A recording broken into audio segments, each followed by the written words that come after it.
Welcome to Campfire Academy. I'm Andrew Craissati. Today we're going to be talking about how to turn financial performance into the telling of a story or building a narrative. So why does storytelling matter when discussing metrics and performance? So let's start off with the all-obvious question. Why does storytelling actually matter when you're talking about your financial performance? Well, as the CEO of a storytelling company, I would simply argue that there isn't anything in life that isn't the telling of a story. Everything is a story.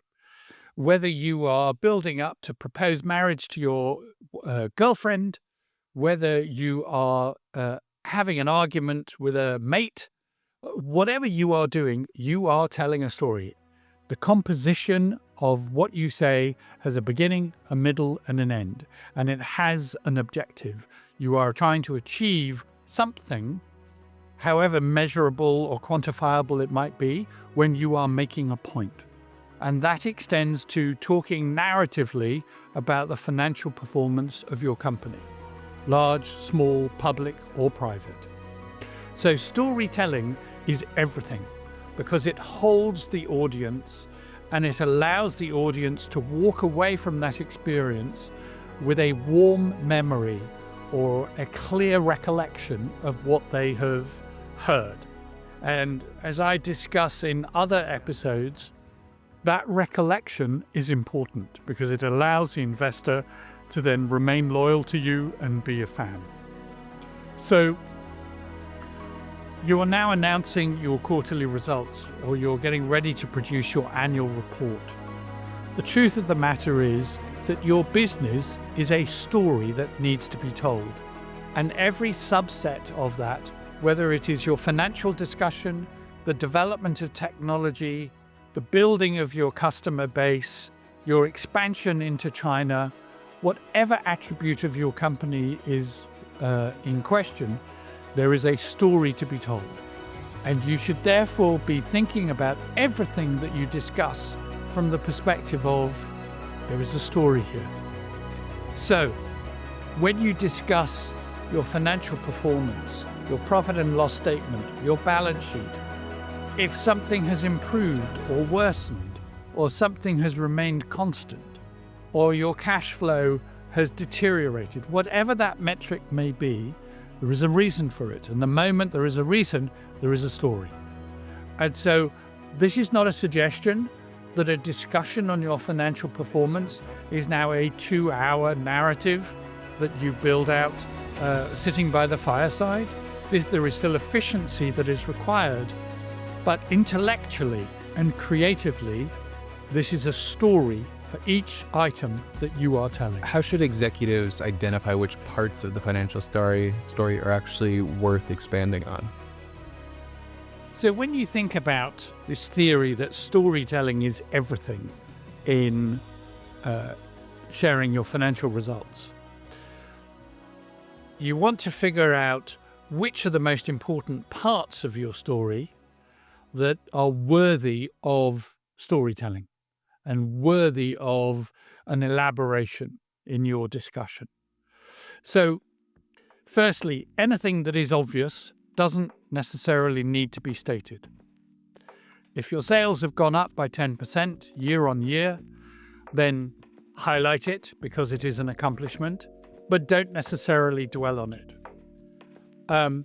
If, however, you feel as though your technology investment, your R&D investment, has gone up by 20% over the prior year, some would view that as a negative, that your cost base has increased as a business.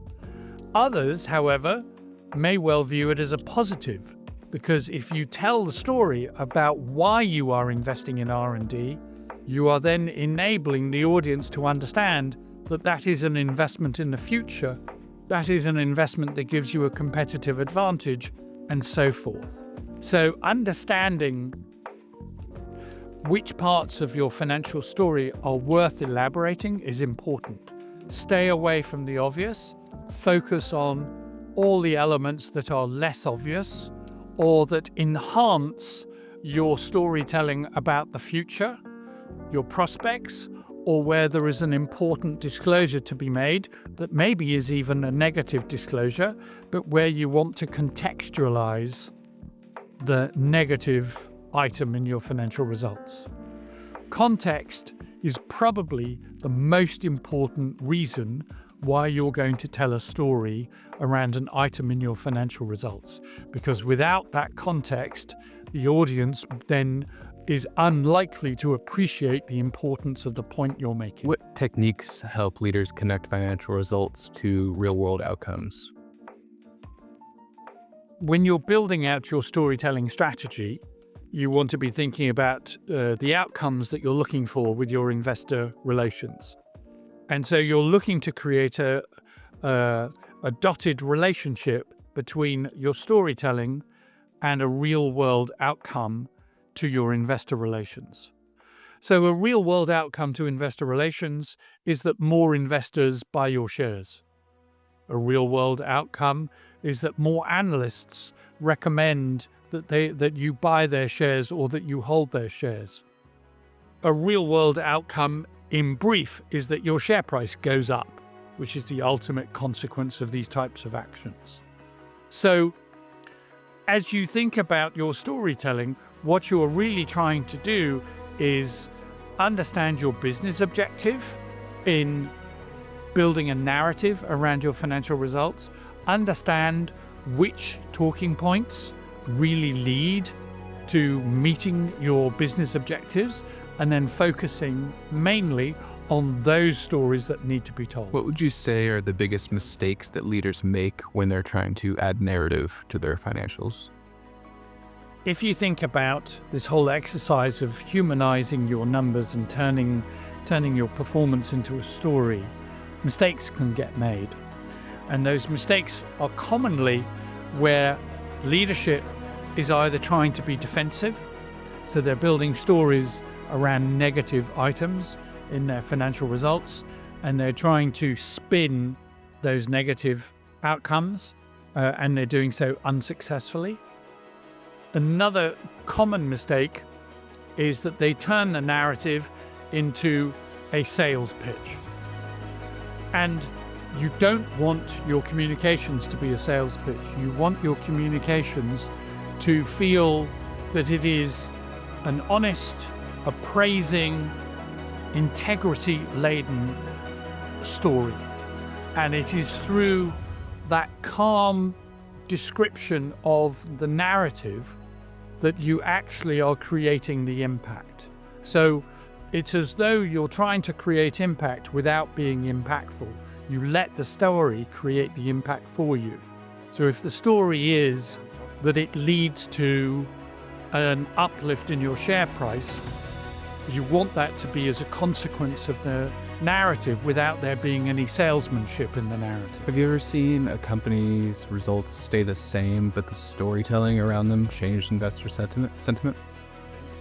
Not everything that I'm talking about here has the consequence of seeing investor sentiment improve or worsen.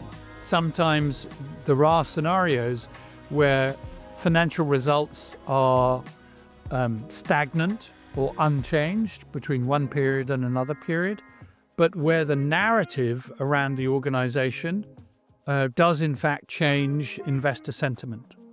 A common scenario for this is where there is a change in management. So new leadership, investors are enthusiastic about the change in leadership.